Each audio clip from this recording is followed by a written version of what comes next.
ഫാമിലിയുടെ? ഞാൻ തറവാട്ടില് ഞങ്ങൾ ഒന്നിച്ചായിരുന്നു.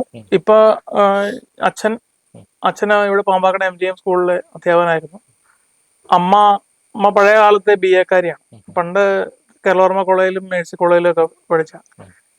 എന്ന് വെച്ച് നമ്മുടെ നാട്ടിൻപുറത്തൊക്കെ ഒരു ശീലം എന്താണെന്ന് വെച്ചാൽ, നമുക്ക് അറിവുണ്ട് എന്ന് പറഞ്ഞാൽ മറ്റുള്ളവർ മോശമാകുമോ എന്ന് വിചാരിച്ച അമ്മ അങ്ങനെ ഇംഗ്ലീഷ് ഒന്നും പറയാനോ ഒന്നും വരില്ല. അമ്മയ്ക്ക് അറിയാം.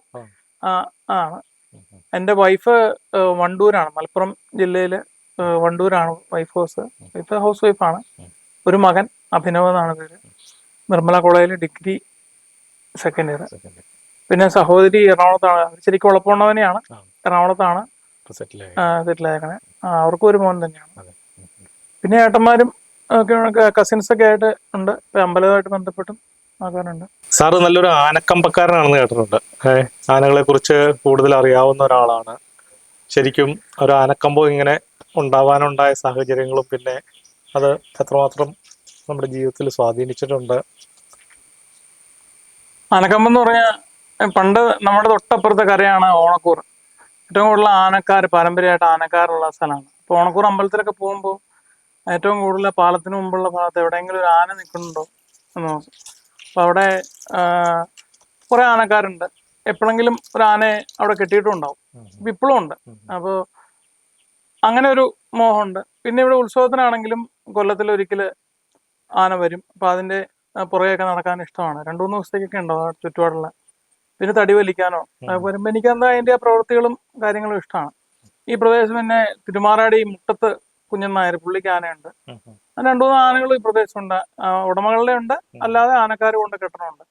അപ്പൊ അതിനെ നമുക്ക് എത്ര കണ്ടാലും മതിവരാത്ത ഒരു ജീവിയാണ് ആന.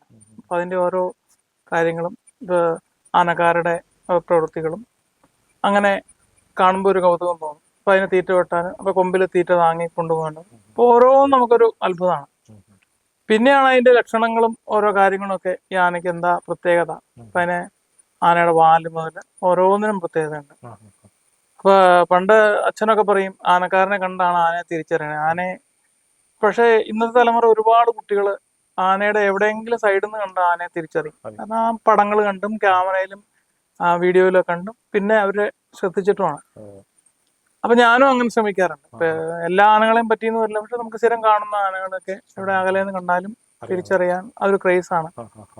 പിന്നെ ഉത്സവത്തിന് നമ്മുടെയൊക്കെ ചുമതല വന്നു കഴിഞ്ഞപ്പോൾ വലിയ വലിയ ആനകളെ കൊണ്ടുവരണം എന്നൊരു ആഗ്രഹം തോന്നി. ഇപ്പോൾ ചെറുപ്പളശ്ശേരി പാർത്ഥൻ, തെച്ചിക്കോട്ടുകാവ് രാമേന്ദ്രൻ ഈ പ്രദേശത്ത് ഇവിടെ മാത്രം വന്നു. ആ ആന വന്നപ്പോഴത്തേക്ക് ഏറ്റവും കൂടുതൽ ആൾക്കൂട്ടം വന്ന. ഇപ്പോഴും അതെ. ഇപ്പൊ പണ്ടൊക്കെ ഞാൻ ഒരു 10-15 വർഷം അല്ലെങ്കിൽ ഒരു 8 വർഷം മുമ്പ് തൃശ്ശൂർ പൂരത്തിന് തലേദിവസം പോകുമ്പോൾ ഈ നെയ്തലക്കാവിലമ്മ ഗോപുരം തുറന്നു തന്നെ ഇതുണ്ട്. അവിടെ ഒരു കമ്മിറ്റിക്കാർ 5-6 പേരുണ്ടാവും. അവിടെ കൂടെ വന്നവരുണ്ടാവും. 1-2 ക്യാമറമാന്മാരുണ്ടാവും. ഞങ്ങളെപ്പോലെ കുറച്ചു പേരുണ്ടാവും. അത് കഴിഞ്ഞ് പിന്നെ ഈ രാമൻ നട തുറന്നു തുടങ്ങിയപ്പോഴത്തേക്കും വലിയ തിരക്കായി. പിന്നെ 2 കൊല്ലം മുമ്പ് ഞാൻ പോകുമ്പോൾ ശിവകുമാറാണ്, എറണാകുളം ശിവകുമാറാണ്. അപ്പോഴും ആ തിരക്ക് തന്നെയുണ്ട്. അപ്പൊ എനിക്കൊരു ഭാഗ്യം ഉണ്ടായെന്ന് വെച്ചാൽ എൻ്റെ ആനക്കമ്പത്തില് അപ്പൊ ഒരു തെക്കോട്ടിറക്കം എന്ന് പറഞ്ഞൊരു കവിത ഞാൻ എഴുതി. ഈ ശിവസുന്ദർ, ഈ തെക്കേ നട തുറന്നു വരുന്ന എനിക്ക് വലിയ ഇഷ്ടമുള്ള ആനയായിരുന്നു. ആ ആന ചെരിഞ്ഞപ്പോ ആ ദുഃഖത്തില് ആ ആനയെ കുറിച്ച് ഒരു കവിത എഴുതി. പിന്നെ പത്മനാഭൻ ചെരിഞ്ഞപ്പോ അതിനെക്കുറിച്ച്. അപ്പൊ അതൊക്കെ ചേർത്ത് തൃശ്ശൂർ സമ്രാട്ട് ബുക്സ് ഒരു പുസ്തകമാക്കി. അപ്പൊ അതിന്റെ പ്രകാശനം ഈ തെക്കേ ഗോപുരനട തുറന്നു വരുന്ന ദിവസം, ആദ്യത്തെ ദിവസം അവിടെ വെച്ച് അന്നത്തെ MP TN പ്രതാപനാണ് പ്രകാശനം എഴുതി. പെരുവനം സതീശന്മാരാണ് അത് ഏറ്റുവാങ്ങി. അപ്പൊ ആ ആൾക്കൂട്ടത്തില് എനിക്ക് ആ പുസ്തകം പ്രകാശനം ചെയ്യാൻ പറ്റി. അതൊരു വലിയ അനുഭവമാണ്. പിന്നെ പൂരത്തിനിപ്പോ അതിന്റെ പണക്കൊഴുപ്പ് കൂടി ആൾക്കാരൊക്കെ വന്നു തുടങ്ങി. എങ്കിലും അതിനൊരു സ്റ്റാൻഡേർഡ് ഉണ്ട്. ഇപ്പൊ പെരുവനം പൂരം എന്ന് പറഞ്ഞു കഴിഞ്ഞാൽ അത് ആ പഴയ ചിട്ടകളും രീതികളും. ഏറ്റവും പൂരം എന്നൊക്കെ പറഞ്ഞു കഴിഞ്ഞാൽ ആറാട്ടുഴ പൂരം, പെരുവനം പൂരം ഒക്കെയാണ് സാധാരണ പഴമക്കാര് പൂരം എന്ന് പറയുന്നത്. പിന്നീടാണ് തൃശ്ശൂർ പൂരമാണ് കുറച്ചുകൂടി ജനകീയമാണ്, എല്ലാവരും വന്നതാണ്. അപ്പൊ അതിനൊക്കെ ആനകളുണ്ട്. അതിനോരോ നമ്മൾ ഈ ക്രിക്കറ്റിലെ പ്ലേയിങ് 11 അവസാനത്തെ പിന്നെ ഏറ്റവും സ്റ്റാർ ആയിട്ടുള്ള 11 പേരാണ് അതിൽ വരാവുന്നത്. തൃശ്ശൂർ പൂരത്തിന്റെ 15 ആനകളിൽ പെടുക എന്ന് പറഞ്ഞാൽ ഏറ്റവും കേമായിട്ടുള്ള. അപ്പൊ അതിലും കേമുള്ള ആനകൾ ഉണ്ടാവും, പക്ഷെ അവരുടെ ഒഴിവുകളും ആ പ്രശ്നമില്ലാതിരിക്കുന്ന ആനകള് ആൾക്കൂട്ടത്തിൽ എത്ര വലിയ തിരക്കുണ്ടെങ്കിലും കുഴപ്പമില്ലാതെ നിൽക്കുന്ന ആനകളായിരിക്കും. അപ്പൊ ആനയുടെ അടുത്തേക്കൂടെ ആൾക്കാർ പോയാലും പ്രശ്നം ഉണ്ടാക്കുന്ന ആനയെ നമുക്ക് പറ്റില്ല. അങ്ങനെയുള്ളതുണ്ട്. അപ്പൊ അതുപോലെ ഇപ്പൊ ഇവിടെ വരുമ്പോഴും ഞാനത് തന്നെയാണ് നോക്കണേ. ഇപ്പൊ വലിയ ആനകളെയൊക്കെ കൂടുതൽ ആനക്കാര് മര്യാദ ഉള്ളത്, ആന മര്യാദ ഉള്ളതാണ്. ഇപ്പൊ അതാണ് ഇപ്പൊ നമ്മള് വലിയ ആനകളെ കൊണ്ടുവന്നു, നമുക്ക് മനസ്സമാധാനം ഇല്ലെങ്കിൽ പ്രശ്നമാണ്. ഇപ്പൊ 10 അടിയുള്ള ആന വന്നു, ആ ആന അങ്ങോട്ട് തിരിഞ്ഞാലും ഇങ്ങോട്ട് തിരിഞ്ഞാലും നമുക്ക് ടെൻഷനാണ്. അങ്ങനെയുണ്ട്. പിന്നെ ഇവിടെ ചുറ്റുപാട് ഇപ്പൊ അമ്പലങ്ങളിലും ധാരാളം വലിയ ആനകളൊക്കെ വന്നു തുടങ്ങി. ഇപ്പൊ തിരുമാനടി അടപ്രക്കാവിലും ചുറ്റുപാടുള്ള അമ്പലങ്ങളിലും. പക്ഷെ ആദ്യം ആയിട്ട് വലിയ ആനകളെ ഈ പ്രദേശത്ത് കൊണ്ടുവന്നത് നമ്മളാന്ന് പറയാം. പിന്നെ മേളത്തിനാണെങ്കിലും വളരെ പ്രാധാന്യമുണ്ട്. ഇപ്പൊ രാമംഗലംകാരൊക്കെ ആണെങ്കിലും ഒരുപാട് അകലേന്ന് ആൾക്കാര് മേളം കേൾക്കാനും, അമ്പശ്ശേരിക്കാവിലെ മേളത്തിന് ഒരു പ്രത്യേകത ഉണ്ട്. അപ്പൊ പാരമ്പര്യമായിട്ട് കാർത്തികയുടെ ദിവസം, കുംഭമാസത്തിലെ കാർത്തികയാണ്, ഇല്ലത്തെ തറവാട്ട് മുറ്റത്തൊരു മേളം പതിവുണ്ട്. പിന്നെ ആ വെയിലും പ്രശ്നങ്ങളൊക്കെ കാരണം ആനയെ ആ വെയിലത്ത് നിർത്തണ്ടെന്നുള്ളതുകൊണ്ട് പിന്നെ ആ ചടങ്ങുണ്ട്. പക്ഷെ മേളമൊക്കെ കുറച്ചു. പക്ഷെ അല്ലെങ്കിൽ അതിനൊരു പ്രത്യേകത ഉണ്ട്. ഒരു പഴയ തറവാടിന്റെ മുറ്റത്തൊരു 3 ആന എഴുന്നള്ളിച്ച് അല്ലെങ്കിൽ 5 ആന എഴുന്നള്ളിച്ച് വന്നിട്ട് അതിന്റെ ഒരു മേളം അങ്ങനെ ഉണ്ടല്ലോ. പിന്നെ ആനകളാണെങ്കിലും ഇവിടെ വന്ന പുതുപ്പള്ളി സാധു എന്ന് ഞാനോ വന്നു വന്ന ഇവിടെ എഴുന്നള്ളിപ്പ് ആനയാ. പിന്നത്തെ ആ കൊല്ലം തന്നെ അത് തൃശ്ശൂർ പൂരത്തിനെ മെയിൻ ആനകളിൽ പെട്ടു. തിരുവമ്പാടിയുടെ മടത്തിൽ വരവില് മെയിൻ ആനകളിൽ ഒന്നായിട്ട് വന്നു. നമ്മളെ അങ്ങനെ ഒരു പ്രത്യേകത ഉണ്ട്. പിന്നെ ഇവിടെ കുറെ കുട്ടികളും പുതിയ തലമുറയും മേളം പഠിക്കുന്നുണ്ട്. ആനകളെ കാണണമെന്ന് താല്പര്യമുണ്ട്, തിരിച്ചറിയാവുന്ന രീതിയിലുണ്ട്. ഇപ്പോ ഒരാനയെ കാണുമ്പോൾ പാമ്പാടി രാജൻ, അപ്പൊ അത് കണ്ടു കഴിയുമ്പോൾ എല്ലാവർക്കും തിരിച്ചറിയാം. കുട്ടികൾക്ക് വരെ ഇഷ്ടമാണ്, വയസ്സായവർക്കും ഇഷ്ടം. കാരണം അവരുടെ ചില ഓർമ്മകളുണ്ട്. പിന്നെ എല്ലാവർക്കും പേടിയാണ് പണ്ടൊക്കെ. ഇപ്പൊ പിന്നെ കുറച്ചുകൂടി ആൾക്കാർക്ക് ധൈര്യം. തറവാട്ടില് ഞാൻ കണ്ടിട്ടില്ല, 70 വർഷം മുമ്പ് ആന ഉണ്ടായിരുന്നു എന്ന് പറയാറുണ്ട്. അപ്പൊ അതിനെക്കുറിച്ച് പണ്ടൊക്കെ പറഞ്ഞു കേട്ടിട്ടുണ്ട്. പിന്നെ കുട്ടിയാന ഉണ്ടായിരുന്നു, 4 കെട്ടിനകത്ത് ഓടി നടക്കുന്ന ആന ഉണ്ടായിരുന്നു എന്നൊക്കെ പറഞ്ഞു. അപ്പൊ അതൊക്കെ ഇന്നത്തെ ആൾക്കാർ വിചാരിക്കും നമ്മൾ തള്ളണതാണ്. പക്ഷെ അതല്ല, ശരിക്കും അത് കണ്ട ആളുകൾ പറയാറുണ്ട്. ഇപ്പൊ അച്ഛനൊക്കെ അല്ല, അതല്ല ഞാൻ പറഞ്ഞേ, നാട്ടുകെട്ടില്. പക്ഷെ ആ സംഭവം ഉള്ള കാര്യം തന്നെ. കാരണം പണ്ടത്തെ നാലുകെട്ടം എന്ന് പറഞ്ഞാൽ ഒരു വലിയ സ്ഥലമാണല്ലോ. അങ്ങനെ ഓടി നടക്കും. പിന്നെ ഇന്നത്തെ കാലത്ത് ആർക്കും വിശ്വസിക്കാൻ പറ്റില്ല. ആന വീടിന്റെ അകത്തിട്ട് കൊടുത്തു പറഞ്ഞ പട്ടിയെ പൂച്ച കൊടുത്തനാല്. പിന്നെ മറ്റേ ആനക്കാര് ഉണ്ടായിരുന്നു എങ്കിൽ പോലും ആർക്കും നീരുകാലത്തൊക്കെ ചിലപ്പോൾ അറിയില്ല, മറ്റു സമയത്തൊക്കെ ആർക്കും കൊണ്ടു നടക്കാവുന്ന ആനയാണ് ഗംഗാധരൻ. തൃപ്പൂണിത്തുറ ഉത്സവത്തിനൊക്കെ അല്ലെങ്കിൽ തൃശ്ശൂർ പൂരത്തിന് തിരുവമ്പാടി വിഭാഗത്തിന് വേണ്ടി 15 ആനകളിൽ പെട്ട് പോയിട്ടുണ്ട് എന്നൊക്കെ പറയാറുണ്ട്. അപ്പൊ അതിനെ അന്വേഷിച്ച് വരാറുണ്ടെന്ന് പറഞ്ഞു. പക്ഷെ അന്നത്തെ ഒരു ആനയുടെ വിലയും ഇന്നത്തെ ആനയുടെ വിലയും എന്ന് പറഞ്ഞാൽ അന്ന് 1000 രൂപ എന്ന് പറഞ്ഞാൽ ഇന്നത്തെ 1 ലക്ഷം രൂപ അല്ല. പണ്ട് 5 രൂപ സ്വർണത്തിന് വില.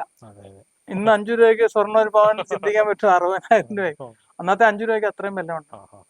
അപ്പൊ അന്നൊരു ആനയെ വാങ്ങണമെങ്കിൽ 12,000 രൂപ എന്നൊക്കെ ആൾക്കാർ പറയും. ഇന്നത്തെ 12 ലക്ഷം അല്ല, 12 കോടി എന്ന് പറയാം. അത്രയും മോഹവിലയാണ്. അങ്ങനെ മോഹമുണ്ട്. പിന്നെ ആനയൂട്ടൊക്കെ ഇവിടെ നടത്താറുണ്ട്. പിന്നെ എന്ന് വെച്ചാൽ വേറൊരു വശം പറയണവരുണ്ട്, ആനയെ ദ്രോഹിക്കുന്നു എന്ന രീതിയിൽ കെട്ടിപ്പൂട്ടി. പക്ഷെ കാട്ടിലെ ആനകൾ ഒരുപാട് ശരിയുണ്ട്. അതിപ്പോ ആരും അതിനെക്കുറിച്ച് നോക്കുന്നില്ല. ആനയെ ചങ്ങലൊക്കെ ഇടുന്നുണ്ട്, അതിനെ അടിക്കണത് ശരിയല്ല നമുക്ക് പറയാം. ഇപ്പൊ കാളവയലിനെ പറ്റുവാണെങ്കിലും പറയും കാളെ ദ്രോഹിക്കുന്നു എന്ന് പറയുന്നുണ്ട്. പക്ഷെ ലോറിയില് കാളകളെ സ്ലോട്ടർ ചെയ്യാൻ വേണ്ടിയിട്ട് ഇങ്ങനെ അത് ആർക്കും പ്രശ്നമില്ല. അതിനെക്കുറിച്ച് ഒന്നും പറയാത്ത ആൾക്കാരാണ് ഈ ഒരു കാര്യം പറഞ്ഞത്. അപ്പൊ അത് ശരിയാന്നല്ല ഞാൻ പറഞ്ഞേ.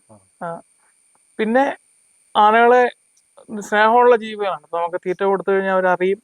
ഇപ്പൊ ഈ തെച്ചിക്കോട്ടുകാവ് ആനയൊക്കെ ഇപ്പോഴും നീരിൽ നിൽക്കുന്ന സമയം. അവിടുത്തെ ചില ജോലിക്കാർ വന്നു കഴിഞ്ഞാൽ സ്ത്രീകൾ വരെ അവർക്ക് ഒന്നും ചെയ്യില്ല, അവർക്ക് അറിയാവുന്നതാണ്. പിന്നെ വൈരാഗ്യമുള്ളതാന്ന് പറയുന്നുണ്ട്. ചിലർ പറയണ ഒരു ചെറിയ കുട്ടിയുടെ ബുദ്ധിയുള്ളൂ, ഒരു കുട്ടിക്ക് ദേഷ്യം വന്നാൽ കല്ലെടുത്ത് എറിയണം എന്ന് പറഞ്ഞ തോന്നുന്നു, ആ ഒരു ചിന്തയേ ഉള്ളൂ എന്ന് പറയുന്നുണ്ട്. പിന്നെ എനിക്ക് കുട്ടിക്കാലത്ത് പശുക്കളെയൊക്കെ വലിയ ഇഷ്ടമായിരുന്നു, നമുക്ക് സ്നേഹമുള്ളത്. പിന്നീട് എങ്ങനെയോ ആളുകളിലേക്കായി. ഇപ്പൊ ഈ പാമ്പാക്കട, ഈ ചെണായി ചന്ദ്രശേഖരൻ പണ്ട് പാമ്പാക്കടയായിരുന്നു. അപ്പൊ അതിനവിടെ കിട്ടണ കാണുമ്പോൾ നമുക്കൊരു കൗതുകമാണ്, അതിവിടെ കൊണ്ടുവരാറുണ്ട്. അപ്പൊ അങ്ങനെയുള്ള ആനകൾ ഈ പ്രദേശത്തുണ്ട്. പിന്നെ എന്തോ അതിന്റെ ആകാരം.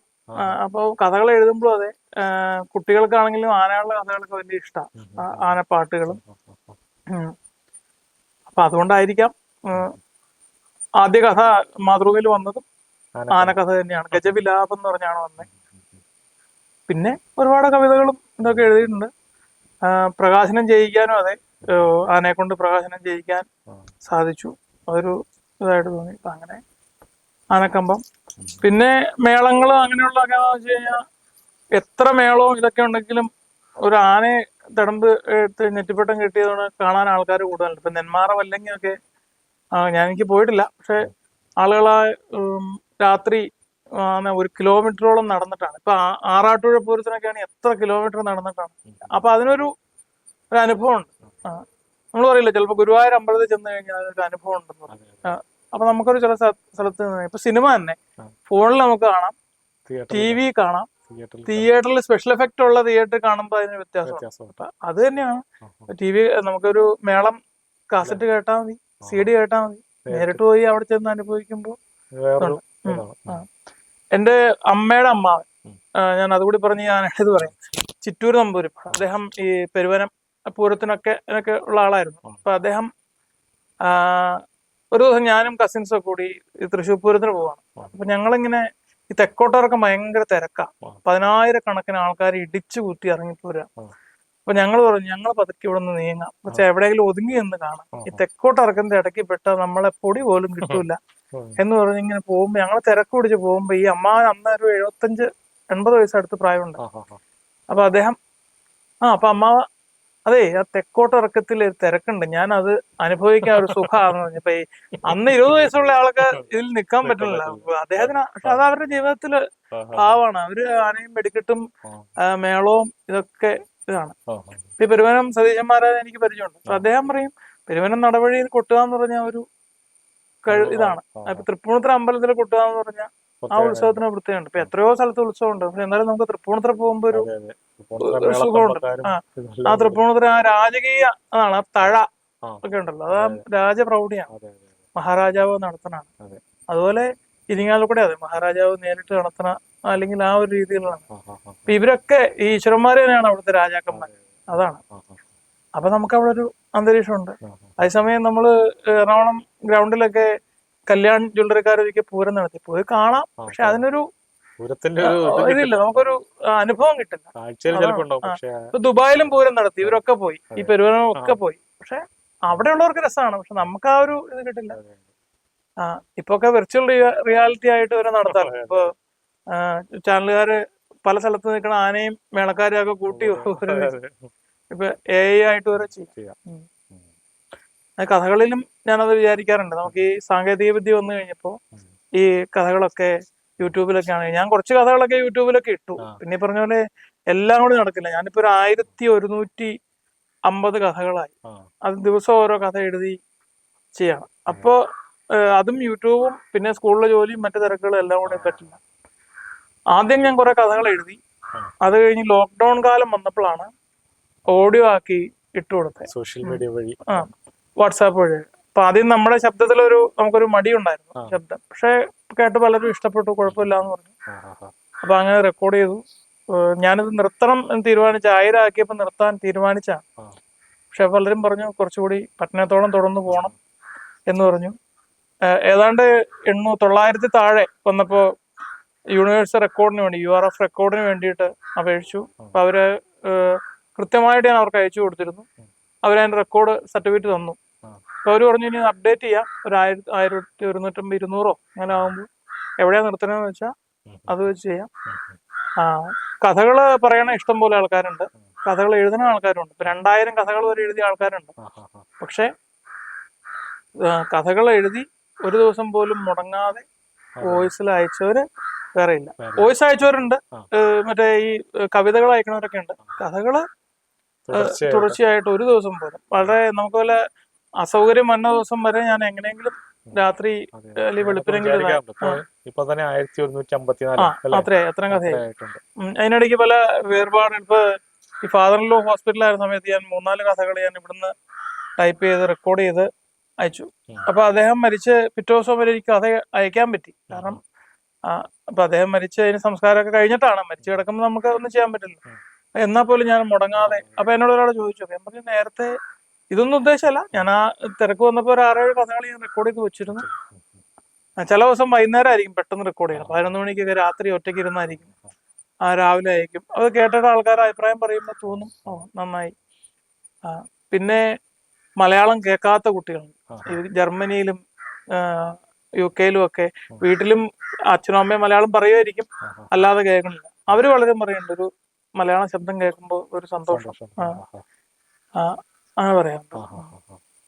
ശരിക്കും ഒരു സോഷ്യൽ മീഡിയ പ്ലാറ്റ്ഫോം വഴി ശരിക്കും അത് എക്സ്പോസ് ചെയ്ത ഒരാളാണ് സാറ്. സോഷ്യൽ മീഡിയ പ്ലാറ്റ്ഫോം വഴി എന്ന് പറഞ്ഞു കഴിഞ്ഞാൽ നമുക്ക് അതിന്റെ സാധ്യതകൾ ഉപയോഗിക്കാൻ പറ്റി. കൊറോണ കാലത്തൊക്കെ ആണെങ്കിലും അതുകൊണ്ട് ഇപ്പൊ എനിക്ക് ആദ്യം 300 കഥകൾ തെളിഞ്ഞപ്പോ പെരുമ്പാവൂരുള്ള ഒരു സംഘടന, അവര് വായനാ പൂർണിമ എന്ന് പറഞ്ഞു. അപ്പൊ അവര് പെട്ടെന്ന് എന്നോട് പറഞ്ഞു, ഞാൻ ആരോട് അപേക്ഷിച്ചു ഒന്നുമല്ല, 300 കഥകൾ തികഞ്ഞല്ലോ, നിങ്ങൾക്കൊരു ഭാഷാഭിമാന പുരസ്കാരം, ഭാഷയുടെ അഭിമാനം വളർത്തണമെന്ന് പറഞ്ഞ് സെപ്റ്റംബർ 5-ാം തീയതി അന്ന് 2021 കിട്ടി. പിന്നെ പല സംഘടനകളും അവാർഡുകൾ തന്നു. ഇതൊന്നും അപേക്ഷിച്ച് കിട്ടാനല്ല. സാധാരണ പല അപേക്ഷ നമുക്ക് വലിയ ജ്ഞാനപീഠ അവാർഡ് വരെ നമ്മൾ അപേക്ഷിച്ച് നമ്മൾ ഇന്ന സംഭവമാണ് എന്ന് പറഞ്ഞ് കൊടുത്താണ്. അപ്പൊ അങ്ങനെ കൊടുക്കാൻ തെറ്റുണ്ടായിട്ടില്ല. പക്ഷെ നമ്മളെ അന്വേഷിച്ച് ഇങ്ങോട്ട് വരുമ്പോ അതിനൊരു വലിയ മഹത്വം ഉണ്ട്. ഇപ്പൊ അധ്യാപക അവാർഡ് വരെ നമ്മൾ അപേക്ഷ കൊടുത്തിട്ടാണ്. ഞാൻ എന്നോട് അപേക്ഷ കൊടുക്കാൻ പറഞ്ഞു, ഞാനത് കൊടുത്തില്ല. കാരണം നമ്മളെ അന്വേഷിച്ച് വരുമെങ്കിൽ അതൊരു വലിയ കാര്യമായിട്ടാണ്. തീർച്ചയായിട്ടും പക്ഷെ തെറ്റാന്നല്ല. ഈ പറഞ്ഞ പുരസ്കാരങ്ങളെല്ലാം തേടി വന്നതാണ്. പിന്നെ എഴുത്തിന്റെ എന്ന് പറഞ്ഞു കഴിയുമ്പോൾ ചിലപ്പോൾ നമുക്കൊരു ചെറിയ സ്പാർക്ക് ആയിരിക്കും കിട്ടുന്നത്. ഇപ്പൊ ഒരു മാസിക വായിക്കുമ്പോൾ അതിലൊരു പടം കണ്ടപ്പോ ആ പടത്തില് എന്തെങ്കിലും കഥയുണ്ടോ, ചിലപ്പോ നമ്മളൊരു പോസ്റ്റർ ഏതെങ്കിലും ഒരു പാർക്കിൽ കാണുമ്പോൾ ഒരു പക്ഷിയുടെ പടം വരച്ചിരിക്കുന്ന കാണുമ്പോഴായിരിക്കും ആ പക്ഷി എന്തിനാണ് അവിടെ വന്ന് ഇരിക്കണേ, എന്താണ് അത് ഉദ്ദേശിക്കണേ, നമ്മൾ അതിന്റെ ബാക്ക്ഗ്രൗണ്ട് ചിന്തിക്കുമ്പോഴാണ്. അപ്പൊ അങ്ങനെ നമ്മൾ റോഡ് സൈഡിൽ ടൂർ പോകുമ്പോൾ ഒരു കുരങ്ങനെ അവിടെ ഇരിക്കണുണ്ടോ, നമുക്ക് അതിനെക്കുറിച്ച് എന്തുകൊണ്ട് ആ കുരങ്ങനെ അവിടെ വന്നു, അങ്ങനെയുണ്ട്. ഇപ്പോ ഭിന്നശേഷിയുള്ളവർ, ഭിന്നശേഷി എന്ന് പറഞ്ഞാൽ നമ്മള് വൈകല്യമുള്ളവർക്ക് വേറെ വാക്കുകൾ പോലും ഉപയോഗിക്കരുത്. അവർക്കൊരു ഹിന്ദിയിൽ പറയുന്ന ദിവ്യാംഗ എന്ന് പറഞ്ഞു, ദിവ്യമായ അവയവങ്ങളോട് കൂടി, കാരണം അവര് അതിന് വൈകല്യമല്ല, ഭിന്നശേഷി എന്ന് പറഞ്ഞു. അപ്പൊ അവരെ നമ്മൾ ഒരിക്കലും കളിയാക്കിയിട്ടുള്ള വാക്കുകൊണ്ടോ നോക്കുകൊണ്ടോ പാടില്ല, കഥയിലും എഴുതരുത്. പണ്ടൊക്കെ ഈ മുടന്തനായ ആ രീതിയിൽ അങ്ങനെയുള്ള വാക്കൊന്നും നമ്മൾ ഉപയോഗിക്കരുത്. അതിപ്പോ ആര് പറഞ്ഞില്ലേ തന്നെ നമുക്ക് ആലോചിക്കാൻ പറയാം, അനുഭവിക്കുന്ന ആൾക്കുള്ള ബുദ്ധിമുട്ടുണ്ടല്ലോ. അപ്പോ കാഴ്ചക്ക് വൈകല്യമുള്ളതെന്നോ കാഴ്ച കുറവുള്ളതെന്നൊക്കെ ഉപയോഗിക്കാന്നല്ലാതെ അങ്ങനെ പറ്റില്ല. ഇപ്പൊ നമ്മള് പല പുസ്തകങ്ങൾ, ഇപ്പൊ ടോട്ടോ ചാനലിനെ കുറിച്ച് പറയുകയാണെങ്കിൽ ആധുനിക വിദ്യാഭ്യാസ രീതിയിൽ ഏറ്റവും കൂടുതൽ ഉപയോഗമുള്ള ഒരു നോവലാണ് തെസുഗോ കുറിയോഗിയുടെ ജാപ്പനീസ് നോവലാണ് ടോട്ടോ ചാൻ. അപ്പൊ അതിലൊരു സ്കൂൾ എങ്ങനെയാവണം എന്നുള്ള, ഇപ്പൊ ഒരു കൃഷി പഠിക്കണമെങ്കിൽ പാടത്ത് പോയി കൃഷിക്കാരന്റെ അടുത്ത് പോയി പഠിക്കുക, തയ്യൽ പഠിക്കണമെങ്കിൽ തയ്യൽക്കാരൻ പഠിപ്പിക്കണം, അങ്ങനെയുണ്ട്. അല്ലാതെ IAS കാരനല്ല വന്ന് തയ്യൽ പഠിപ്പിക്കണം. അപ്പൊ പുസ്തകം നോക്കിയല്ല. അപ്പൊ അങ്ങനെ കുറെ സംഭവങ്ങൾ അത് പലപ്പോഴും നമ്മുടെ കേരളത്തിലും ഇംപ്ലിമെന്റ് ചെയ്യാൻ നോക്കിയിട്ടുണ്ട്. മുഴുവൻ പറ്റിയില്ലെങ്കിലും പലതൊക്കെ നമുക്ക് പറ്റിയിട്ടുണ്ട്. ഇപ്പൊ നമ്മുടെ വിഷയ വിദഗ്ധരെ നമുക്ക് കൊണ്ടുവന്നിട്ട് ഇപ്പൊ അധ്യാപനം എന്നുള്ള നിലയ്ക്ക് ഇപ്പൊ കഥകൾ പറഞ്ഞു കൊടുക്കാൻ ഒരു മുത്തശ്ശിക്ക് പറ്റും. മുത്തശ്ശി കഥ പറഞ്ഞു കൊടുക്കുമ്പോൾ മുത്തശ്ശി പറയുമ്പോൾ അതിന് പ്രത്യേകത നമ്മൾ ഓരോ സ്ഥലത്താണെങ്കിൽ അനുഭവങ്ങൾ പറയാം. ഇപ്പൊ കുട്ടികളാണെങ്കിലും നമ്മൾ അവരുടെ ഇപ്പൊ ഞാനൊക്കെ ഒരു തിരക്കൊഴിഞ്ഞ സ്ഥലത്ത് ചെല്ലുമ്പോൾ ഒന്നെങ്കിലും ഒരു കുട്ടി ഉണ്ടെങ്കിൽ അവരോട് നോക്കും. അതിൽ പ്രായമായ ആൾക്കാരുടെ അടുത്ത് പോയിട്ട് സമയം പോകാൻ വേണ്ടി അപ്പൊ അവര് നമുക്ക് ഒരുപാട് കാര്യങ്ങൾ പറയും. അവരാണെങ്കിൽ ആരും കമ്പനി ഇല്ലാതെ വിഷമിച്ചിരിക്കും. നമുക്ക് ഒരുപാട് അറിവുകൾ കിട്ടും. നമുക്കൊരു ചെറിയ ഉറുമ്പിൽ നിന്ന് വരെ നമുക്ക് അറിവ് കിട്ടുന്നുള്ളതാണ്. ഈ എട്ടുകാലി വല കെട്ടണ കണ്ട് രാജാവ് യുദ്ധത്തിൽ ജയിച്ച കഥ നമ്മൾ കേട്ടത്. അപ്പോൾ ഓരോന്നും പിന്നെ എന്താണെന്ന് വെച്ചാൽ ആരെയും വേദനിപ്പിക്കാതിരിക്കാൻ വേണ്ടി ഞാൻ കഥകൾ കൂടുതലും കാട്ടിൽ നടക്കണായിട്ട്. അപ്പൊ നാട്ടിലൊരു അഴിമതിക്കാരനായ ഒരാളുണ്ടെന്ന് പറഞ്ഞൊരു കഥ എഴുതിയ വിവാദമായി. കാട്ടിലെ സിംഹത്തിന്റെ മന്ത്രി ഒരു അഴിമതി കാണിച്ചു എന്ന് പറയുമ്പോൾ അറിയണാനും മനസ്സിലായി ഇൻഡയറക്റ്റ് ആയിട്ട്. ഞാൻ ഏറ്റവും കൂടുതൽ എനിക്ക് ഇലക്ഷൻ കാലത്ത് ഈ കാട്ടിലെ അതിന് പുസ്തകം ഏറ്റവും പുതിയതായിട്ട് വരാൻ പോണ കാട്ടിലെ വോട്ടെടുപ്പ് എന്ന പുസ്തകം, കാട്ടിൽ നടക്കുന്ന ഇലക്ഷൻ, നാട്ടിലുള്ള എല്ലാ സംഭവവും, ഈ ചിഹ്നം, അപ്പൊ ആപ്പിളാണ് ചിഹ്നെങ്കിൽ എല്ലാവർക്കും ആപ്പിൾ വിതരണം ചെയ്യുക, ചിഹ്നം വിതരണം ചെയ്യുക, അങ്ങനെ കുറെ സംഭവം. അതുപോലെ കഥകള് ഇലക്ഷൻ കാലത്ത് ഈ ലോക്സഭാ തെരഞ്ഞെടുപ്പ് കാലത്ത് കുറെ കഥകൾ വിട്ടു. അതിനിപ്പോ ഉടൻ തന്നെ പുസ്തകമായിട്ട് വരും. പിന്നെ പകർച്ചവ്യാധികളുമായിട്ട് ബന്ധപ്പെട്ട് ഈ അത് സാഹിത്യ പ്രവർത്തക സഹകരണ സംഘമാണ്. ആരോഗ്യ സൂപ്പർ മാസ്ക്. മാസ്ക് വെക്കണ ആ കാലത്ത് ഉണ്ടായിരുന്ന സംഭവങ്ങൾ ശുചിത്വം ആയിട്ട് ബന്ധപ്പെട്ടു. പിന്നെ നിപ്പയുമായി ബന്ധപ്പെട്ട്. പിന്നെ നിപ്പ വീണ്ടും വരികയെന്ന് പറഞ്ഞു. പിന്നെ നിപ്പയുടെ പ്രശ്നം എന്താണെന്ന് വെച്ചാൽ നിപ്പ വന്ന് വവ്വാല് മൂലാന്ന് പറഞ്ഞ ആൾക്കാർ സകലമാന വാവലുകളെയും കൊല്ലുകയാണ്. പക്ഷെ വാവലിനെ മര്യാദയ്ക്ക് ഇരിക്കുന്ന വാവൽ ഒരു പ്രശ്നം ഉണ്ടാക്കുന്നില്ല. വാവലിനെ ഇറിറ്റേറ്റ് ചെയ്യുമ്പോൾ അതിന് ഭയം വരുമ്പോ അത് എന്തോ സ്രവം പുറപ്പെടുവിക്കണം. അതാണ് പ്രശ്നം ഉണ്ടാക്കണെന്ന് പറയുന്നുണ്ട്. സമാധാനമായിട്ട് കിടക്കുന്ന വാവലല്ല കുഴപ്പമുണ്ടാക്കുന്നത്.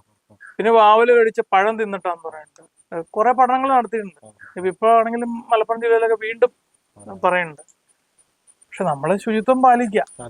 പണ്ട് പോലെയുള്ള ആൾക്കാര്, ഞാൻ ഈ കൊറോണ കാലത്ത് ഏറ്റവും കൂടുതൽ ശ്രദ്ധിച്ച കാര്യമാണ്, പണ്ടത്തെ കാരണവന്മാര് പറയണം നമ്മൾ എവിടെയെങ്കിലും പോയി വന്നാൽ കുളിച്ചിട്ട് വേണം അകത്ത് കയറാൻ. മരിച്ച വീട്ടിൽ പോയിട്ട് ഇപ്പോഴത്തെ ആൾക്കാർക്ക് അത് എന്തിനാ മരിച്ച വീട്ടിൽ പോയി കുളിക്കണേ? അണുക്കളുണ്ട്. അതാണ് നമ്മൾ കൊറോണ കാലത്ത് പഠിച്ചത്. കൊറോണ കാലത്ത് വീടിന് പുറത്ത് കുളിമുറി ഉണ്ടാക്കിയവരുണ്ട്. വന്നു കഴിഞ്ഞാൽ കുളിച്ച് റെഡി ആയിട്ട്. പണ്ടങ്ങനെ ആയിരുന്നില്ല. പുറത്ത് കുളമുണ്ട്, കുളിച്ചിട്ട് കയറി വരണം. നമ്മളോട് പറഞ്ഞാൽ ഇപ്പൊ അത് പുച്ഛിക്കും. പക്ഷെ ഡ്രസ്സ് അലക്കി തോര ഇതാണ്. കാരണം നമ്മൾ ഒരു തവണ ഉപയോഗിച്ച് അതിൽ അണുബാധ ഉണ്ടാവും. പണ്ടെങ്ങനെയാന്ന് വെച്ചാൽ അതിൽ ആത്മീയത കൊടുത്തിട്ടാ. കാരണം പണ്ട് ആളുകൾ അനുസരിക്കണമെങ്കിൽ അങ്ങനെ പറഞ്ഞാല്, ദൈവിക പരിവേഷം പറഞ്ഞാലേ ദൈവകോപം ഉണ്ടാവും എന്ന് പറഞ്ഞു. ഇന്നിപ്പോ വൈറസിന്റെ കോപം ഉണ്ടാവുന്നല്ലേ. പണ്ട് ദൈവത്തിനായിരുന്നു പേടി, ഇന്നിപ്പോ വൈറസിനെയാണ്. പണ്ടെന്താ കുളിക്കണം, 2 നേരം കുളിക്കണം, നേരത്തെ എഴുന്നേക്കണം, അങ്ങനെയുള്ള കാര്യങ്ങളൊക്കെ ചിട്ടകൾ ഉണ്ടായിരുന്നു. അത് ഏത് മതത്തിനുണ്ട്. ഇപ്പൊ മറ്റു മതങ്ങൾക്കാണെങ്കിലും സന്ധ്യക്ക് പ്രാർത്ഥിക്കണം, ഒരുമിച്ചിരുന്ന്. പക്ഷെ ഇന്നിപ്പോ അതിന്റെ സമയമല്ല. എല്ലാവർക്കും അവനവന്റെ മൊബൈലിലോ അല്ലെങ്കിൽ ഇപ്പൊ തറവാടുകളിൽ പോലും ഒന്നിച്ചിരുന്ന് പ്രാർത്ഥിക്കണം വളരെ ചുരുക്കം സ്ഥലങ്ങളുണ്ട്. പക്ഷെ പണ്ടങ്ങനെയല്ല. ആഹാരത്തിന് മുമ്പ് പ്രാർത്ഥിക്കണം, എല്ലാത്തിനും. അതെന്ന് വെച്ചാൽ അതൊരു യോജിപ്പാണ്. പിന്നെ ഒരു മെഡിറ്റേഷനാണ്. കുറച്ചു നേരം ജപിക്കുക, നാമം ജപിക്കുക എന്ന് പറഞ്ഞ ഒരു മെഡിറ്റേഷൻ, ഒരു ഏകാഗ്രത കിട്ടാൻ വേണ്ടി. ഇപ്പൊ പക്ഷെ അതെന്ന് വെച്ചാൽ മനുഷ്യനെ പെട്ടെന്ന് ആളുകള് പുറപ്പെട്ടു പോവുക, അല്ലെ സൂയിസൈഡ് ചെയ്യുക. അതാണല്ലോ, ഒരു മനസ്സിന് ധൈര്യമില്ല.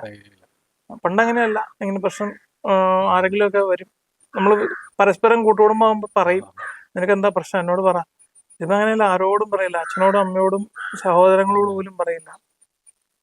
ഞാനിതൊക്കെ ഈ തീമുകളെല്ലാം കഥകളിൽ വരുത്താൻ ശ്രമിച്ചിട്ടുണ്ട്. ശരിക്കും ഇപ്പൊ ഈ കഥകളൊക്കെ നെഗറ്റീവ് അല്ലെങ്കിൽ ഒരു ദുരന്ത പര്യവസാനിയായി തീരരുത് എന്നുള്ള രീതിയിലാണ് ഇപ്പൊ പോകുന്നതെന്ന് പറഞ്ഞല്ലോ. കുറച്ചൊക്കെ ശരിക്കും കഥകളിൽ അങ്ങനെ വരുവാണെങ്കിൽ കുട്ടികൾക്ക് അത് ഭാവിയിലേക്ക് ഉപകാരപ്പെടുമെന്ന് തോന്നിയിട്ടുണ്ടോ? ചില കാര്യങ്ങൾ എനിക്ക് തോന്നാറുണ്ട്. കാരണം എന്ത് പ്രശ്നം വന്നാലും പരിഹാരമുണ്ട് എന്ന് പറയുമ്പോഴും നമ്മൾ അനാവശ്യമായി ചെന്ന് പ്രശ്നങ്ങൾ ചാടരുത്. കാരണം എന്ത് വന്നാലും രക്ഷപ്പെടും എന്ന് വന്നാൽ പിന്നെ നമുക്ക് എന്ത് അപകടത്തിൽ ചെന്ന് ചാടാലോ. ഇപ്പൊ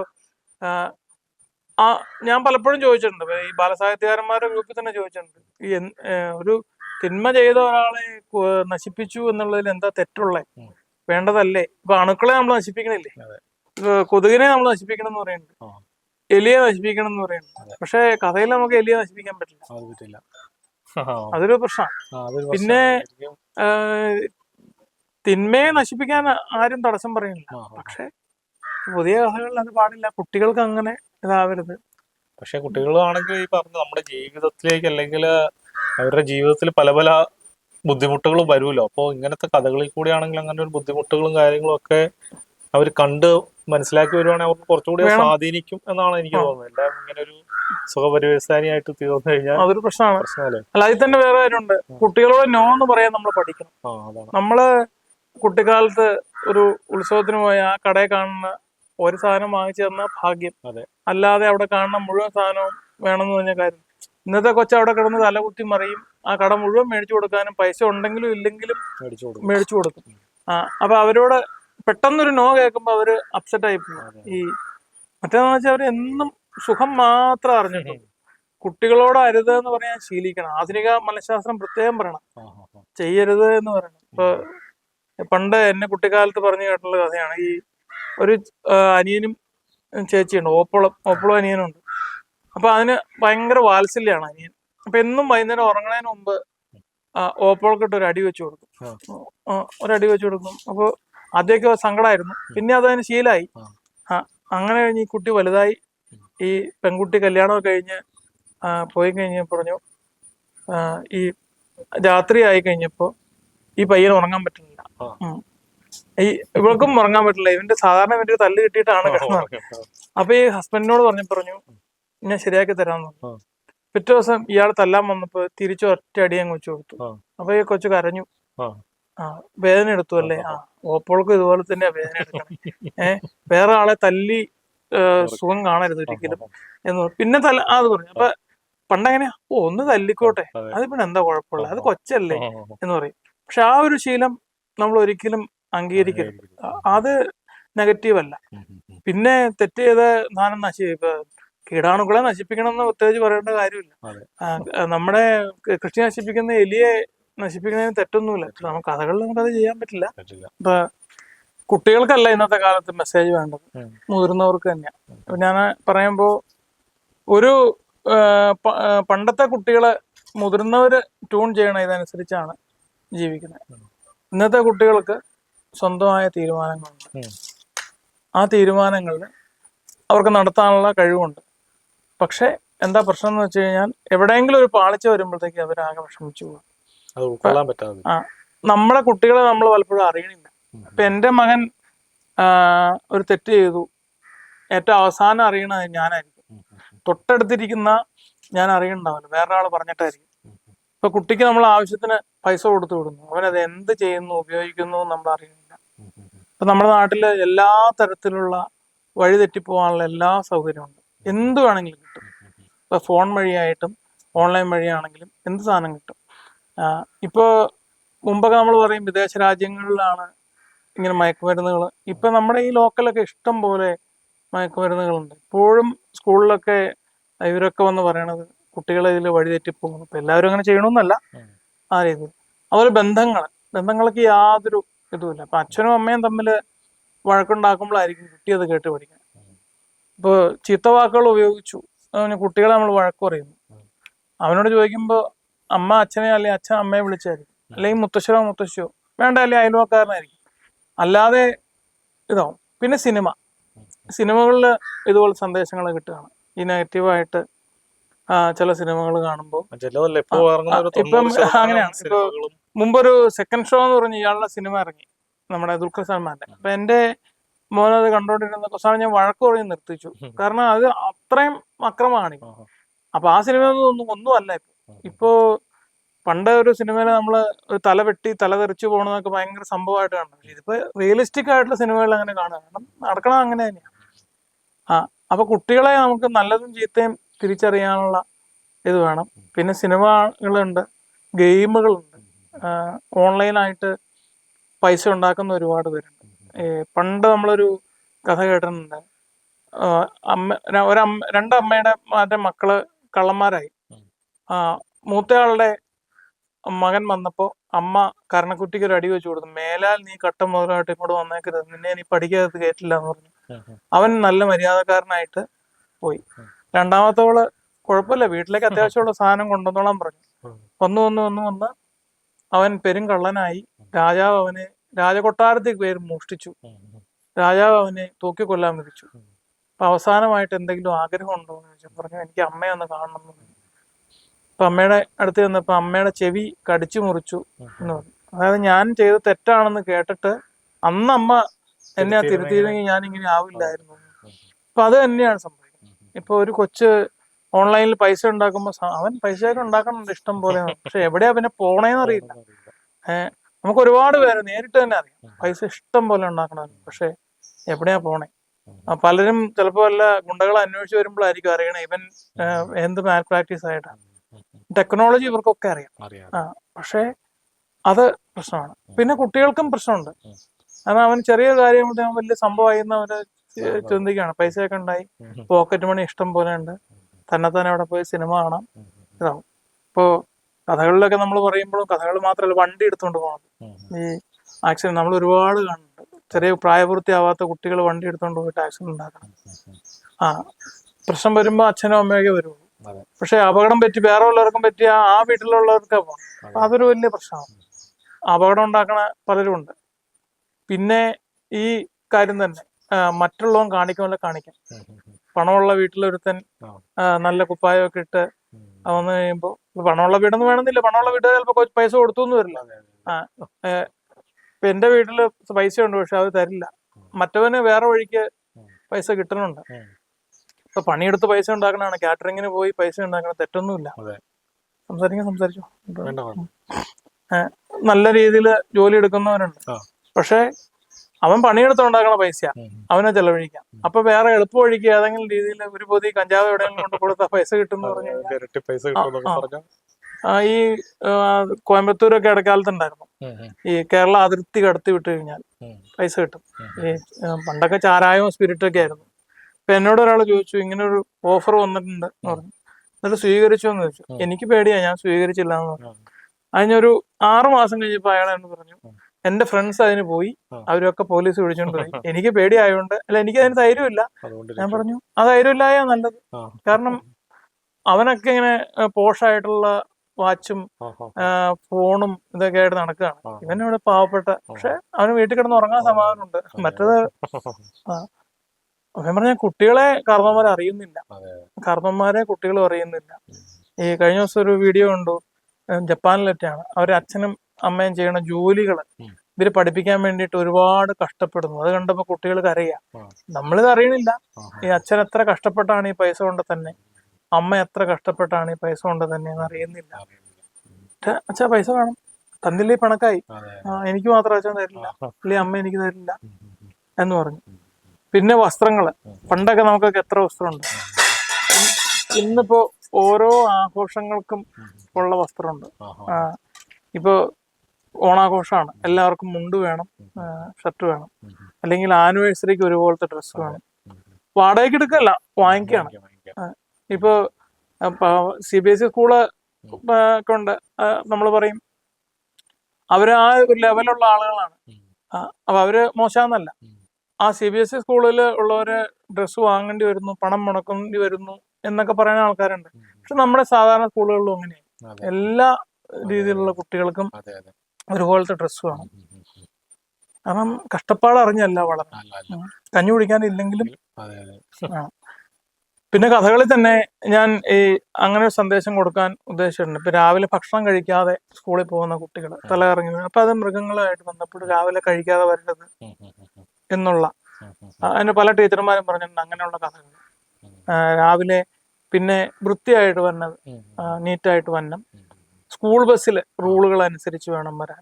സ്കൂൾ ബസ്സിൽ തല പുറത്ത് കിട്ടുന്ന, അങ്ങനെ ചിലപ്പോ കാർട്ടൂണായിട്ട് പറയും ജിറാഫിന് തല അകത്ത് ചെയ്യാൻ സ്ഥലമില്ലാത്തതുകൊണ്ട് പുറത്തേക്ക് ഇടണു, എന്നാലും ജിറാഫിന്റെ തലയാണെങ്കിലും അടുത്ത വണ്ടി കൊണ്ടുപോകും. അപ്പൊ അതുപോലെ കുരങ്ങാണെങ്കിലും അങ്ങനെ ഉണ്ടല്ലോ, അങ്ങനെ വേണം. പിന്നെ മുതിർന്നവർ പറയണ അനുസരിക്കണം, അങ്ങനെയുള്ള ഇതാണ്. പിന്നെ ദേശീയ ദിനങ്ങളിൽ ആയിട്ട് ബന്ധപ്പെട്ട് കവിതകളും ഞാൻ എഴുതിയിട്ടുണ്ടായിരുന്നു, മറ്റുള്ളവരെ കൊണ്ട് പാടിയിട്ട്. അപ്പോ ഓരോ ദിവസമായിട്ട്, ഇപ്പൊ ഓണക്കാലമായിട്ട് ബന്ധപ്പെട്ട് ദിനാചരണ കവിതകൾ ഞാൻ പുസ്തകമാക്കി. കാരണം ഓരോ സ്കൂളിൽ നടക്കുന്ന ഓരോ ദിനാചരണങ്ങളുമായിട്ട് ബന്ധപ്പെട്ട് ശരിക്കൊരു ആദ്യം ഒരു 30-35 പുസ്തകമാണ് ഞാൻ എഴുതിയെങ്കിൽ, ഒരു എക്സ്ട്രാ ഈ 4 വർഷം കൊണ്ട് 20 പുസ്തകങ്ങളും എഴുതാൻ. കാരണം അത്രയും കഥകളും ഇതും വന്നു. കാരണം കൊറോണ കാലത്തൊക്കെ കുറെ, അത് ഈ ഫോണിന്റെ സൗകര്യം കേട്ടോ, കടലാസിൽ എഴുതുന്നേക്കാളും എളുപ്പമുണ്ട് ഫോണിൽ എഴുതുമ്പോൾ. അതൊരു ഇതാണ്. അപ്പൊ നവമാധ്യമത്തിന്റെ എല്ലാ ദോഷങ്ങളും എല്ലാ ഗുണങ്ങളും എനിക്കറിയാം. ഒരു പേപ്പറും പേനയും എടുത്ത് 1 മാസം കൊണ്ട് എഴുതി തരുന്ന സാധനം ഒരാഴ്ച കൊണ്ട് നമുക്ക് ഫോണിൽ എഴുതി തരാം. ഞാനൊക്കെ വിചാരിക്കാറുണ്ട് ഇത്രയധികം കഥകൾ നമ്മുടെ മനസ്സിൽ നിന്ന് വരണല്ലോ, എന്താണ് അത് നമ്മുടെ മനസ്സിൽ ഉണ്ടായിരുന്നുണ്ടാവും. ഞാൻ അങ്ങനെ വിചാരിക്കണേ. പണ്ട് പോലെ കുട്ടിക്കാലത്തൊക്കെ നമ്മുടെ മനസ്സിൽ സ്റ്റോക്ക് ഉണ്ടാവും. അപ്പൊ അത് എപ്പോഴെങ്കിലും ആയിരിക്കും നമ്മൾ സ്വപ്നം കാണുന്നതോ, ചിലപ്പോൾ സ്വപ്നം കാണുന്ന, ഞാൻ ചില കാര്യങ്ങളൊക്കെ സ്വപ്നം കണ്ടിട്ടുണ്ട്. ചിലപ്പോ നമ്മള് ഈ കാട്ടിൽ ഒറ്റപ്പെട്ടു പോണു എന്നൊക്കെ പറഞ്ഞാൽ നമ്മൾ ഈ കഥകളിലെ ഒരു ലോകത്തിലാണ്. അപ്പൊ അതൊരു അനുഗ്രഹമാണ്. ഈ സ്വപ്നം യാഥാർത്ഥ്യമാവുക, ഈ ഒരു മനുഷ്യന് അവനവന്റെ കഥ എഴുതാൻ വിഷമമില്ല, കാരണം വേറെ ആയാലും വലിയ ഇടപെടാനില്ല. പക്ഷെ മറ്റൊരാളുടെ കഥ എഴുതാൻ വലിയ വിഷമം. എല്ലാവരും കളിയാക്കി പറഞ്ഞാണ് ബാലസാഹിത്യമാണല്ലോ എഴുതണത്, എത്ര എളുപ്പമാണ്. ഏറ്റവും കൂടുതൽ ശ്രദ്ധിക്കേണ്ട ഒരു വേർഡ് പോലും മോശമായി വരരുത്, കഠിനമായ ഒരു പദം അതിൽ വരരുത്, തെറ്റായ ഒരു സന്ദേശം വരരുത്. ഏറ്റവും കഷ്ടപ്പാടുള്ള കാര്യം തന്നെ. അതുപോലെ ചിലർ പറയും സാറ് പഠിപ്പിക്കുന്ന മലയാളമാണല്ലോ എന്തെളുപ്പം. അപ്പൊ ഞാൻ പറയും ഇന്ന് പഠിപ്പിച്ചു. നമ്മുടെ സ്കൂളിൽ പറയണല്ലോ കേട്ടോ, വേറെ. പക്ഷെ ഒരു വാക്കിനർത്ഥം, അതിന്റെ വിഭക്തി, അത് ഇത് മുഴുവൻ തന്നെ ഉപയോഗിക്കാത്ത കാര്യങ്ങളുണ്ട് ഗ്രാമർ. പക്ഷെ ഉപയോഗിക്കേണ്ടി വരുമ്പോൾ നമ്മൾ എന്ത് ചെയ്യും? ചേർത്ത് എഴുതുമ്പോൾ പിരിച്ചെഴുതുമ്പോൾ ഒക്കെ സംശയമുണ്ട്. പലരും പറയണ ഏറ്റവും വിഷമമുള്ള ഭാഷ മലയാള ഭാഷയാണ്. കാരണം മലയാള ഭാഷയിൽ തെറ്റുകൾ വരുമ്പോൾ ആളുകൾ കൂടുതൽ ശ്രദ്ധിക്കും. ഇംഗ്ലീഷിന് കറക്റ്റ് പാണ്ഡിത്യമുള്ളവർ ചിലപ്പോൾ ശ്രദ്ധിക്കുള്ളൂ. ഇംഗ്ലീഷിൽ ഒരുപാട് തെറ്റുകൾ വരുന്നുണ്ടാവും, പക്ഷെ ആരും അതത്ര ശ്രദ്ധിക്കുന്നില്ല. വിവരമുള്ളവന് അറിയൂട്ടോ. ഇപ്പൊ ഒരുപാട് ഇപ്പൊ ഞാൻ ഓൺ ഇൻ എന്നുള്ളത് തന്നെ പ്രശ്നമുണ്ട്. ഞാൻ ഒരു ദിവസം ഇൻ ഫെബ്രുവരി ഓൺ ഫെബ്രുവരി എന്ന് എഴുതി. അപ്പൊ ഒരു ടീച്ചർ പറഞ്ഞു ഇൻ ഫെബ്രുവരി എന്ന് വേണം, ഓൺ ഫെബ്രുവരി ആണ് ഈ ഡേറ്റ് കൊടുക്കണം എന്ന്. നമ്മൾ ചിലപ്പോൾ ചിന്തിക്കില്ല. ഓൺ ഫെബ്രുവരി 23 എന്ന് ഞാൻ എഴുതി. അത് കഴിഞ്ഞപ്പോ ഡേറ്റ് വേണ്ട എന്ന് പറഞ്ഞപ്പോ ഞാൻ ഓൺ ഫെബ്രുവരി 23 വെട്ടിക്കളഞ്ഞു. അപ്പൊ ആൾ പറഞ്ഞു 23 കളഞ്ഞാ പിന്നെ ഓൺ പറ്റില്ല. അത് തന്നെ മലയാളത്തിലുണ്ട്. ഇപ്പോ അന്ന് അമ്മയോടൊത്ത് രാവിലെ ഉറങ്ങവേ എന്ന് പറഞ്ഞ് എഴുതി പഠിക്കാൻ സാർ കൊടുത്തു. പയ്യൻ എഴുതി വെച്ച് അന്നമ്മയോടൊത്ത് രാവിലെ തടി കിട്ടണ സാധനം. അതുപോലെ ഓരോ സാധനമുണ്ട്. മറക്കുക എന്ന് പറഞ്ഞാൽ യാ വേണ്ട, മറയ്ക്കുക എന്ന് പറഞ്ഞാൽ ഇപ്പൊ ഈ കണ്ണൂർ ഭാഷയിലുള്ളവർക്ക്, കണ്ണൂർ നാട്ടിലുള്ളവർക്ക് യാ എന്നുള്ള ചിരിക്കുക എന്ന് അവർ പറയൂ, ചിരിക്കുക എന്ന് പറയും. അപ്പൊ അത് ചില വാക്ക് പക്ഷെ ആ അർത്ഥം തെറ്റിപ്പോകും. ഒരേ വാക്ക് തന്നെ മാനം എന്ന് പറഞ്ഞാൽ ആകാശം എന്നും അർത്ഥമുണ്ട്, അളവെന്ന് അർത്ഥമുണ്ട്, നമ്മുടെ അഭിമാനം എന്നർത്ഥമുണ്ട്. ഒരുപാട് വാക്കുകൾ അറിഞ്ഞാലേ പറ്റുള്ളൂ. ഞാൻ സംസ്കൃതം ഒന്നും പഠിച്ചിട്ടില്ല, പക്ഷെ സംസ്കൃതം അറിയാമെങ്കിൽ തന്നെ ഒരുപാട് വ്യത്യാസമുണ്ട്. പല വാക്കുകളും ശ്ലോകങ്ങളും ഇതൊക്കെ സംസ്കൃതത്തിൽ നിന്ന് പറഞ്ഞതാണ്. ഞാൻ കാളിദാസനെ കുറിച്ച് വേണ്ടി കുട്ടികൾക്ക് വേണ്ടി ഒരു പുസ്തകം എഴുതി. അപ്പോഴാണ് അതിലെ ഓരോ ശ്ലോകങ്ങളും ഞാൻ ഓരോ റെഫർ ചെയ്യുമ്പോഴാണ് എന്ത് വ്യത്യാസമാണെന്ന് അറിയാം. അതുപോലെ കഥകളിപ്പദം ഒക്കെ ആയിട്ട് ബന്ധപ്പെട്ട് ഞാൻ കുട്ടികൾക്ക് വേണ്ടി നളചരിതം എഴുതി. അപ്പൊ അതില് ചില ഇതൊക്കെ നമുക്കൊന്നും മനസ്സിലാവില്ല വായിച്ചു കഴിയുമ്പോൾ. പിന്നെ ആരെങ്കിലും അതിന്റെ തർജ്ജമ എഴുതി സാധനമൊക്കെ വായിക്കുമ്പോഴാണ്. കാരണം സംസ്കൃതം അറിയാവുന്നവർക്ക് അത് പെട്ടെന്ന് കിട്ടും. പിന്നെ ഓരോരുത്തരും എഴുതിയ വ്യാഖ്യാനങ്ങളും.